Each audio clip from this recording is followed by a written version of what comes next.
بسم الله الرحمن الرحيم. السلام عليكم ورحمة الله وبركاته. يحييكم مستر أسامة على برنامج ستيب باي ستيب لاستكمال حلقات بإذن الله تعلم اللغة الإنجليزية. سبق وتكلمنا عن أحد الأفعال المساعدة اللي هو verb to be، وقلنا إن الأفعال المساعدة هي verb to be و verb to have و verb to do. verb to be كنا اتكلمنا عنه ومعناه يعني يكون أو كان، واتكلمنا عنه وعن توزيعه وكلماته مع الضمائر. النهاردة هنتكلم عن verb to have. verb to have زي ما انتم شايفين أمام حضراتكم، أدي كلمة have، و verb to have معناه يملك أو عند. يملك أو عندي. يقول I have a book، عندي كتاب. I have a pen، عندي قلم. I have a car، أملك سيارة أو عندي سيارة. نيجي نشوف الضمائر. I تاخد have، وهنا الاختصار بكلمة have لما تكتب كده have apostrophe ve، ومعناه يملك أو عند. يملك أو عند زي ما احنا شايفينه، أنا أملك، أنا عندي. هنرجع هنا تاني نشوف verb he. فعل هي هنا، الفاعل هي، ضمير هي ياخذ have. verb to have يتحول مع هي وشي وإت إلى has. has معناها يملك أو تملك أو عنده أو عندها، يعني ما احنا شايفين اهو. he has، she has، it has. يرجع تاني verb to have ياخد شكل have الأصلي بتاعه مع الضمائر we و they و you. we have، they have، you have. نحن عندنا we have، they have هم عندهم. you أنت أو أنت أو أنتم تملكون أو عندكم كما هو موضح أهو. حاول أوصل الصورة واضحة أمامكم. نبص هنا كده جمعناهم. الverb to have مع I و we و they و you، ضماير دي يجي معاها verb to have كلمة have. have زي ما احنا شايفين كده. مع he و she و it تاخد has. has، he has، she has، it has. هو عنده، هي عندها، أو هو يملك، هي تملك، وإت لغير العاقل. verb to have نضرب أمثلة عشان نوضح الأمور دي.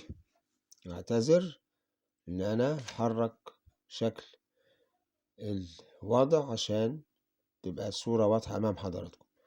I have a car، أنا عندي سيارة أو أملك سيارة.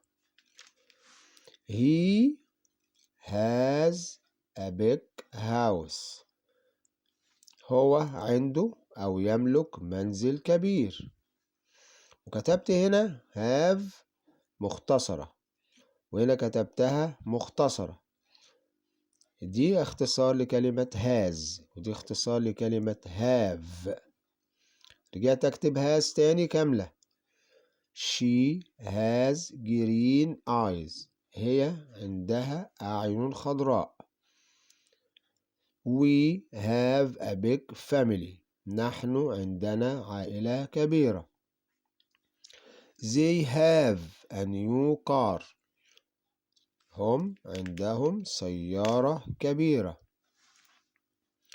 You have two sisters، أنت عندك أختين أو أنت تملك أختين. have أو has يأتوا بمعنى آخر. have تحل محل كلمة eat يأكل. have تيجي مكان كلمة eat يأكل، زي ما أقول إيه I have breakfast. I have breakfast. أنا أتناول الفطار. I have breakfast. تناول الفطار. أو ممكن نقول I eat breakfast. هنا have جاية بمعنى آخر، بمعنى يأكل، مش بمعنى الأصل بتاعها يملك أو عنده. ممكن تيجي كمان كلمة he has lunch. هو يتناول الغذاء. يتناول الغداء، وجت هنا has عشان الضمير he يأخذ has، تتحول have مع he إلى has، يبقى he has lunch. هو يتناول الغذاء. في معنى آخر لفيرب to have. have يعني يأخذ، تيجي بمعنى I have a shower. I have a shower. أنا آخذ حمام. هو يأخذ الحمام. He has a shower. هو يأخذ الحمام. أنا باخد الحمام، أو هو يأخذ الحمام، يعني يستحم. يبقى هنا بدل ما أقول take أقول have أو has حسب الضمير اللي موجود عندي، عشان نسهل الوضع بالنسبة لاستعمالات كلمة have أو verb to have. يجي في بعض الجمل بمعنى eat يأكل، يجي بمعنى take يأخذ. خلي بالنا من المعنى، وده بيظهر من الجملة اللي بتبقى موجودة أمامنا. حب نوضح كمان إن verb have معنى عنده أو يملك، له ماضي، زي ما اتكلمنا وقلنا إن verb to be يأخذ am is are، بيتحول في الماضي إلى am، وإز تتحول إلى was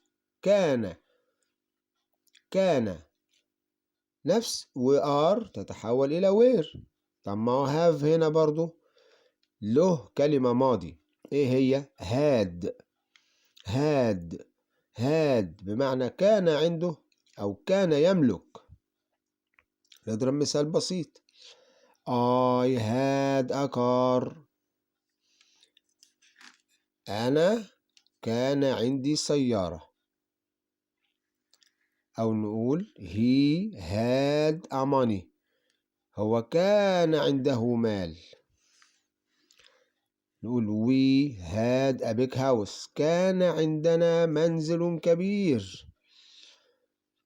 يبقى أنا عندي verb to have has had. have تيجي مع الضمائر I we they you. has الشكل اللي بيأخذ verb to have مع الضمائر الغائب he she it، يجي في شكل has زي ما قلنا. أما had فعل الماضي لverb to have يحل محل have و has مع كل الضمائر. had تيجي مع جميع الضمائر، كل ما اتكلم على أي ضمير أحط had بمعنى كان عنده أو كان يملك. ولذلك نوضح أهو had جاية I ضمير أنا، he she it we they you، خدت had في الماضي. فهاد صورة الماضي لفيرب to have لا تختلف مع أي ضمير من الضمائر، بخلاف verb to be اللي بياخد was مع I، والضمائر الغائب بدل am و is مع الضمائر he تبقى is تتحول ل was، she is تتحول ل she was، it is تتحول it was. we و they و you في verb to be بنذكركم بيه تاني كان بياخد are، في الماضي بيتحول إلى were. أما have verb to have ياخد شكل واحد فقط بس عند الماضي مع جميع الضمائر في كلمة هاد. واحنا جمعناها دلوقتي تاني اهوت في الشكل اللي حضراتكم شايفينه اهو. I, he, she, it, we, they تاخد had في الماضي. شكل verb to have مع جميع الضمائر في الماضي لا يتغير. أحب أضيف بعض الكلمات اللي ممكن تساعد حضراتكم وأشرنا إليها. breakfast يعني الفطار، lunch يعني الغذاء، dinner يعني العشاء. breakfast الفطار، lunch الغذاء، dinner العشاء.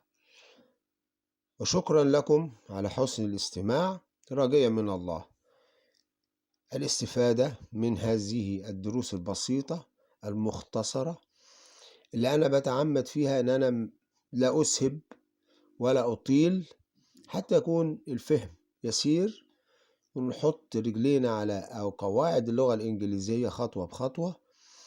وإن شاء الله هنبتدي نسهب ونتوسع إن شاء الله في الشرح بعد ما نتكلم عن القواعد بشكل بسيط يسهل الفهم ويسهل الاستيعاب، راجيا من الله أن يكون هذا العمل متقبلا خالصا لوجهه.